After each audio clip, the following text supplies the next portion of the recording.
अब यो म आएको रिजनै यही हो फ्लोराइड जडानको लागि र जडानमा म आइसकेपछि पोलहरू पनि आइसकेको छ। हिजो पोल चाहिँ जडान भइसकेको छ।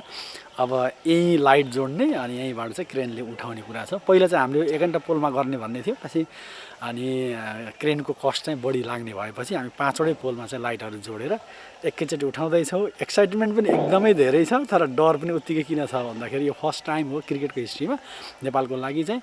त्यही भएर लाइट पुग्ला नपुग्ला एङ्गलहरू यी मिलाउने चुनौती धेरै छ। तर हामीले अब इन्जिनियर यसको स्पेसलिस्ट जुन चाहिँ इन्डियादेखि आउनु भएको छ र उहाँहरूले काम गरिरहनु भएको छ।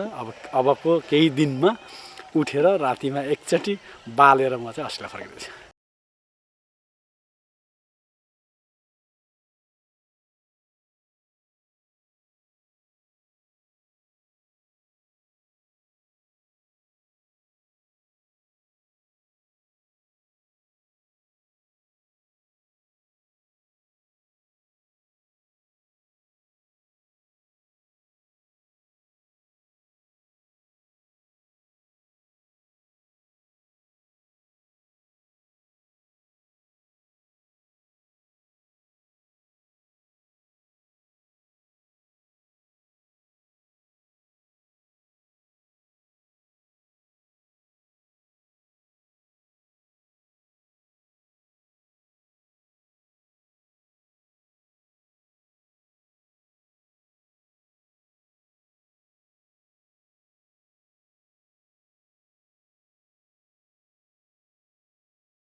नेपालमै यहाँको इन्जिनियरहरू त त्यो लेभलमा भए पनि सायद यसको एक्सपिरियन्स नभएको हो र अहिले चाहिँ हाम्रो जुन काम गरिरहनु भएको छ महाराष्ट्र अलि मुम्बईको नजिकबाट आउनु भएको छ। उहाँहरूले यही सम्बन्धले लङ टाइम काम गरेको भएर र हाम्रो छिमेकी देशमा चाहिँ फ्लड लाइटहरू धेरै भएको स्टेडियमहरू भएको कारणले गर्दा अहिले चाहिँ त्यस्तो गाह्रो त भएको छैन। तर अब त्यही हो, टेक्निसियन आउनु पऱ्यो, आउने दिन कुर्नु पऱ्यो, आउन त्यति दिन लाग्छ, जान त्यति दिन लाग्छ। फेरि लाइट जोड्ने एउटा टोली हुन्छ, फेरि त लाइटलाई मिलाउने अर्को टोली हुन्छ।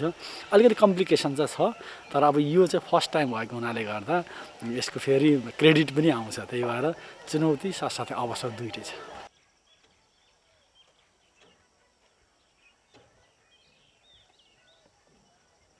यो लाइट बलेपछि बोलाउँछु म, सम्भवतः ऊ आउँछ। किनभने हाम्रै आफ्नै जुन चाहिँ एउटा ड्रिमको सबैभन्दा ठुलो मोमेन्ट चाहिँ फ्लड लाइट सेट हो। त्यो चाहिँ सम्भवतः अबको 7-8 दिनभित्र, 10 दिनभित्र अथवा 15 दिनभित्र त यो टेस्टमा जान्छ नै, बढी लाग्दैन।